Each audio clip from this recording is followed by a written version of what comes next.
બંગાળમાં ચૂંટણી છે અને બધા પક્ષોનું ફોકસ આ વખતે ફરી એકવાર મહિલા મતદારો છે.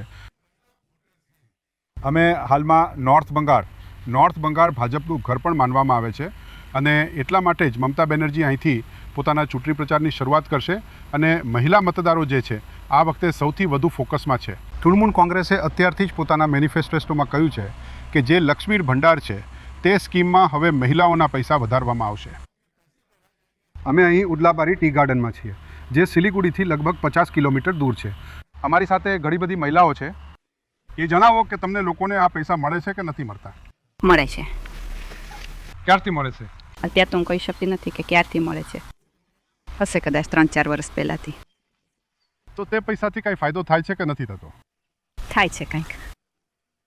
હા, થાય છે. તો હવે ફરી પૈસા વધારવામાં પણ આવી રહ્યા છે. હવે તો 1500 થઈ ગયા, 1700 થઈ ગયા છે. એસટી વાળાને 1700 અને વગર એસટી વાળાને 1500 મળી રહ્યા છે. તો એનાથી શું છે? ફાયદો છે કે? ફાયદો તો થયો કાંઈ. બીજું શું ઈચ્છો છો તમે લોકો? બીજું શું ઈચ્છીશું? બહાર તો મહિલાઓને 3500-3000 મળી રહ્યા છે. અમારે તો અહીંયા ફક્ત 1700 જ છે. પણ એ 3500-3000 તો એક જ વાર મળે છે. બિહારમાં તો 10,000 એકવાર મળ્યા. હા, મળી રહ્યા છે. અહીંયા તો તમને દર મહિને મળે છે. હા, દર મહિને મળે છે. તમે લોકોને મળી રહ્યું છે કે નથી મળી રહ્યું? મળી રહી છે સર. ક્યારથી મળે છે એ દીદી કહી રહ્યા છે ને, તો એના અનુસાર. શું કરો છો પૈસાનું? તો આપણે શું કરીએ? આના માટે જ કામ કરે છે. તમને મળે છે. મળી રહી છે. આનાથી ફાયદો થાય છે. શું? તેને એકવારમાં નથી કાઢતા, તેને જમા થવા દઈએ છીએ, તે પછી કાઢીએ છીએ. અને અમારું કહેવું છે કે ઇન્દિરા આવાસ દર નથી મળતું, તે પણ મળી હોત તો સારું થાત. અચ્છા, અહીંયા તમે જેટલા લોકો છો બધાને પૈસા મળી રહ્યા છે? કોને નથી મળતું? અમને લોકોને કેમ નથી મળતું તમે લોકોને? હાથી વાર આપતું નથી. કેમ? ખબર નથી લી. 4-5 વાર તો વાત કરી રાખી છે અંદર, પણ આવતો જ નથી. તમે પૂછો છો તો શું બોલે છે? ખબર નથી ગયો. તમને મળી રહ્યું છે? તમે લોકોને બધાને મળે છે? હા. હા. તમને મળે છે? હા, મળે છે. મળે છે. પૈસાનું શું કરો છો? જમા કરીએ છીએ, રાખીએ છીએ, છેલ્લે કાઢીએ છીએ. અચ્છા. વધારે સારું હોય છે એ જ સમયે લગાડીએ છીએ. સ્કૂલમાં 6 ભણાવે છે ને, તો એમાં પૈસા લગાવીએ છીએ. તમને મળે છે કે નથી મળતું? હા, મળે છે. કેટલીક મહિલાઓ છે જે આ તરફ છે, કારણ કે અત્યારે ટીમ ગાર્ડનમાં જે છે આ બતાવો પૈસા તમને લોકોને મળી રહ્યા છે કે નથી મળી રહ્યા? મળી રહ્યા છે. હા, સારું. શું કરો છો પૈસાનું? પૈસાથી બાળકોને ટ્યુશન ભણાવીએ છીએ, એમાં ખર્ચાઈ જાય છે. તમે લોકો શું કહો છો? તમને લોકોને મળી રહ્યું છે કે નથી મળી રહ્યું? મળી રહી છે. હા, મળી રહ્યું છે. પૈસાનું શું કરો છો? સ્કૂલ ફી ભરું છે. અચ્છા, તો વધારે પૈસા તો હવે તો પૈસા વધારવામાં આવી રહ્યા છે. હા, હમણાં તો પિયરલાલમાં વધી રહ્યું છે એમ કહ્યું તે. 1500 કે છે, અહીંયા તે વધી છે. તમને લોકોને? મને નથી મળતું કારણ કે મારી એજ નથી થઈ. અચ્છા, તમને હા, મળે છે. કેટલા વર્ષથી મળી રહી છે? એ 3-4 વર્ષ. પૈસાનું શું કરો છો? पैसा पापा का स्कूल जाता तो उसको बती फी आपू. અને મતલબ મોટા ભાગની સ્ત્રીઓને અહીંયા મળે છે. હા. જેની ઉંમર 25 વર્ષ થઈ ગઈ છે ફક્ત તેને જ, અને ઉંમર નથી તેને નથી મળતું. તો આનાથી તમને લોકોને ખુશી છે કે નહીં? ખુશી છે, મળી રહી છે. એટલે તમને નથી મળી રહ્યું? કેમ નથી મળતું? હરામ ભાડું હતું એટલે નહોતું મળી રહ્યું. હા. આના પર બીજું ભાડું છે. હા. નથી મળી રહ્યું.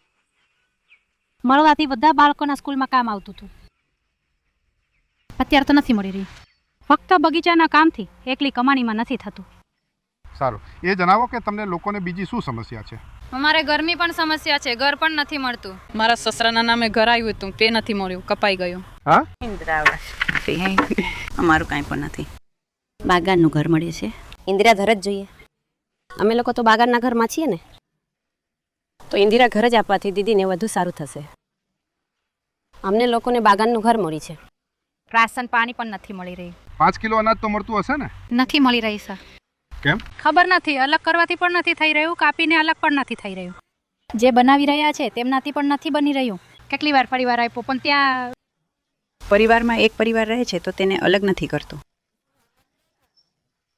એક જ પરિવારમાં છે. તમને લોકોને પૈસા મળી રહ્યા છે કે નથી મળી રહ્યા? મળે છે. શું કરો છો પૈસાનું? બાળકો બધા સ્કૂલમાં ભણે છે અને બીજા શું કામમાં લાગે છે. હા, અમે લોકોને ક્યારે નથી મળતું. કેમ? જરા પણ ભાડું મળ્યું નથી. કોઈ પૂછવા પર બતાવતું નથી? ના. તમે લોકોને તમને મળે છે કે નહીં? મળે છે. અચ્છા, મળે છે. ક્યારથી કેટલા વર્ષથી મળી રહી છે? થઈ ગયા. મળી રહ્યું છે. પૈસાનું શું કરો છો? બાળકોના ટ્યુશનમાં લગાડી દઈએ છીએ. અને તમને લોકોને બીજી શું તકલીફ છે? ઇન્દિરા આવાસ ઘર બધું હજુ સુધી અમને લોકોને બાગાનમાં મળ્યું નથી, એ જ તકલીફ છે. પિતાજીના ઘરનું મળ્યું હતું ઇન્દિરા આવાસ ઘર, એ પણ કપાઈ ગયું, મળ્યું નથી. મોટાભાગની મહિલાઓનું કહેવું છે કે તેમને આ લકી ભંડાર સ્કીમનો લાભ તો મળી રહ્યો છે. કેટલીક મહિલાઓ છે જે તમે કહી શકો છો કે 10 થી 15% હશે, જેમને વારંવાર ફોર્મ ભરવા છતાં એ નથી જણાવવામાં આવી રહ્યું કે આખરે તેમને આ યોજનાનો લાભ કેમ નથી મળી રહ્યો. જોકે બધાનું કહેવું છે કે આ સ્કીમથી તેમના માટે આર્થિક રીતે આ ખૂબ જ ફાયદાકારક છે. પરંતુ બીજી પણ કેટલીક સરકારી યોજનાઓનો સહસરકારી યોજનાનો લાભ તેમને મળી શક્યો હોત. જેમ કે તેઓ ઈચ્છે છે કે તેમને ઘર આપવામાં આવે. આવાસ યોજનાનો લાભ તેમને એ રીતે ન મળ્યો જેટલી તેમને આશા હતી.